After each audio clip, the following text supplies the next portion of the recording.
Hey guys, Josh from SoccerReviewsForYou.com, bringing you a line comparison of the entire Adidas lineup of top-end shoes for early 2014. I did a Nike line comparison for early 2014 not too long ago. I'll leave an annotation on screen if you want to check that out. But in today's video, we're going to be talking about the 5 top-end models from Adidas, not including the SL models. So this does include the Copa Mundial, the 11 Pro, the Nitrocharge 1.0, the Predator LZ, as well as, of course, the F50 adizero. Now, this is a video designed to help people decide which of the current Adidas models is the best option for them within their current line, based on your preferences when it comes to feel. This is not a video that's going to talk about position or playing style, because at the end of the day, that has absolutely nothing to do with what shoes you should have on your feet. Now, if you guys are interested in more information on the overall fit, feel, and performance of any of the models you see in today's video, you can find links to the review page down below in the description. And with that being said, let's get right into the video.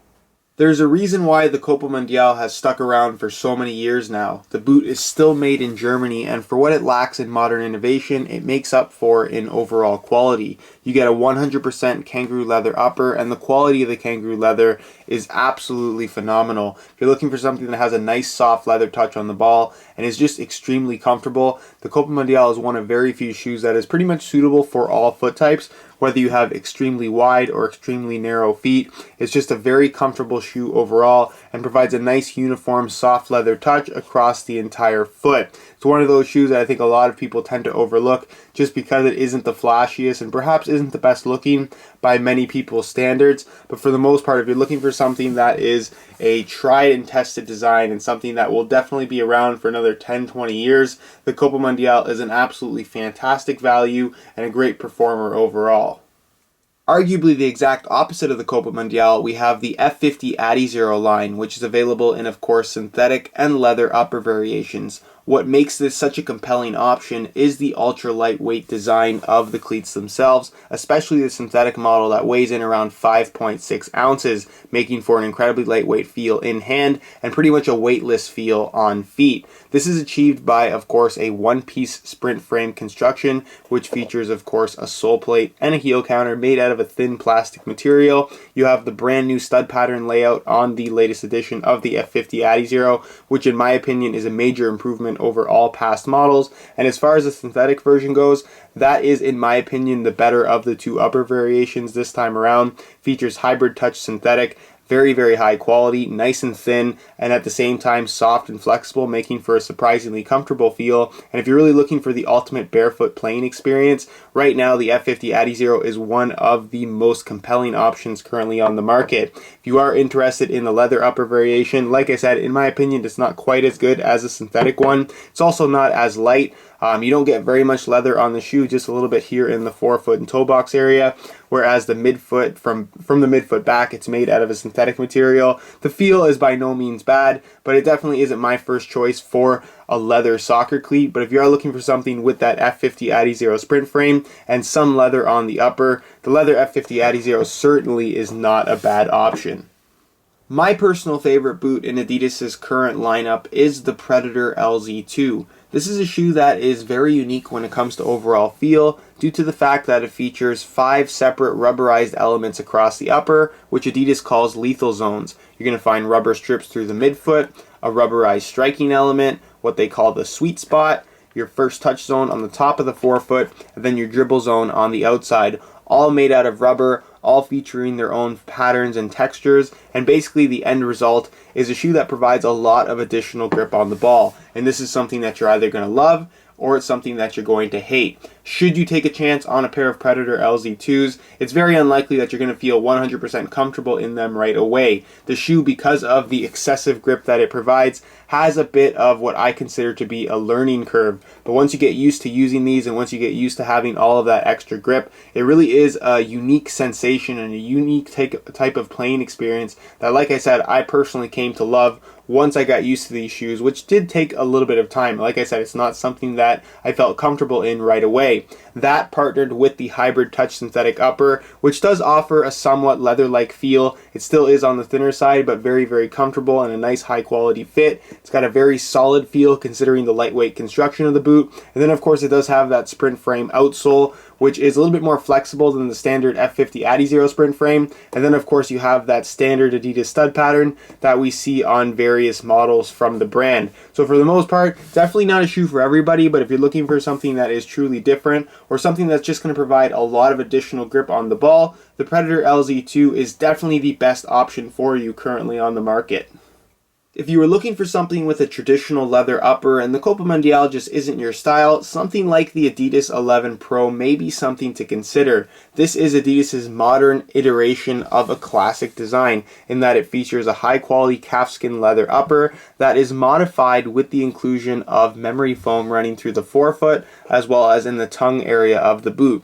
This gives this particular shoe a very controlled feel in that when you make touches on the ball, there's a very highly dampened quality about the leather in combination with that memory foam that feels slightly unusual at first, but give it a couple hours of break-in time, let the leather soften up, and you definitely will come to love the dampened quality of this particular shoe. Like I said, it does give the boot a very controlled feel that isn't for everybody, but if you're looking for something with a nice, extremely soft touch on the ball, the 11 Pro is definitely a shoe that you will enjoy wearing. It also offers a very comfortable fit and a slightly wider last. So if you do have fairly wide feet and have trouble fitting into most shoes, something like the 11 Pro is pretty much suitable for all foot types. It does have a slightly higher cut in the ankle area in comparison to previous 11 Pro models, so it has a nice stable feel on feet, and instead of featuring a sprint frame, it features Adidas's brand new comfort frame that is a little bit thicker, at the same time also a little bit more flexible, very comfortable underfoot, and then it has the brand new stud pattern layout that is still triangular studs, but they're very, very small, very narrow profile.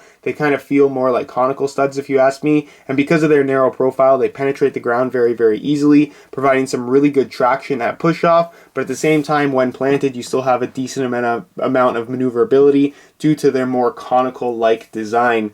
So again, if you're looking for something that is essentially a modern iteration of the Copa Mundial, the 11 Pro is a very, very solid option.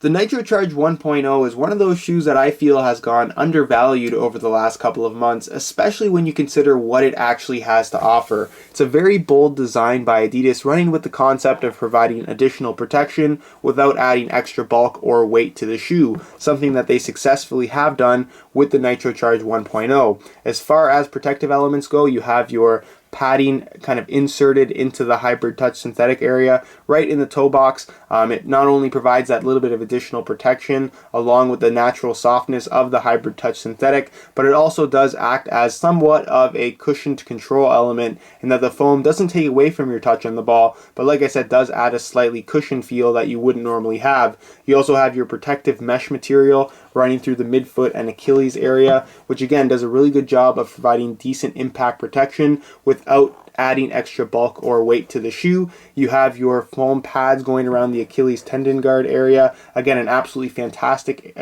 design idea from Adidas that truly does work well. Should you take a kick to the back of the Achilles tendon area, those pads definitely will do their part in terms of absorbing some of that impact and keeping you as safe as possible. You of course do have your external plastic heel counter, which is slightly more reinforced in comparison to other sprint frame iterations from Adidas. That's pretty much it as far as protective elements go, but that's more than you can name for most soccer cleats out there. Another unique element, and probably my personal favorite aspect of the Nitrocharge 1.0, is the energy sling design here running through the forefoot. It's essentially a thick rubber band running diagonally across the bottom of the forefoot. It runs in junction with the lacing system, so when you do pull the laces tight, it really locks your foot inside the shoe, secures everything in place, so when you do make hard lateral cuts, there's essentially no rollover to this boot, and it offers an incredibly responsive feel. Not to mention that it's extremely comfortable, has that off-centered lacing system, the Hybrid Touch synthetic, like I mentioned, feels very high quality, it's nice and light,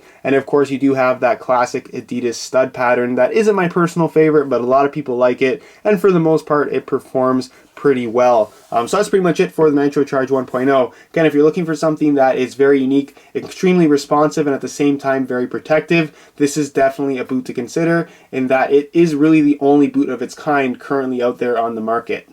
Alright guys, that's it for my Adidas line comparison. Hopefully this helped you out if you were confused about each individual model in their current lineup. Leave a comment down below. Let me know which of these 5 models is your personal favorite and why or why not. Also, if you have any suggestions for other comparison videos you'd like to see featured on my channel, be sure to leave those comments down below. I'm always open to hearing your suggestions. Or of course, if you have any questions, again, leave a comment and I definitely will get an answer out to you. If you enjoyed today's video, be sure to support it with a like. Subscribe if you haven't already for daily videos on all the latest and greatest soccer gear. You can find all of my social media information down below in the description as well. And other than that, guys, hope you enjoyed today's video. And as always, thanks for watching.